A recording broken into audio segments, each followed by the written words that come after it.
here for our 2022 spring farm truck check.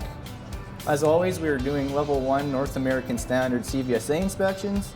Some critical inspection items that we look for are lights. Okay, so left signal. Good. Right signal. Good. And right. Tires. Steering components. Suspension and brakes. And inch and a half.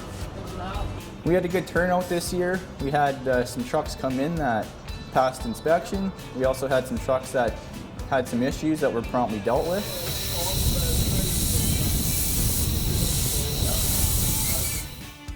It's always important to have the trucks checked prior to spring seeding. It makes the road safer for all of us.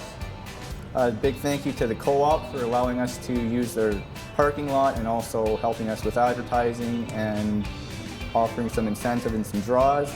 Also a big thank you to the Alberta Sheriffs for being here and officer from the MDF Provost for being here as well. And I'd like to thank everybody that came out today as well to support the program.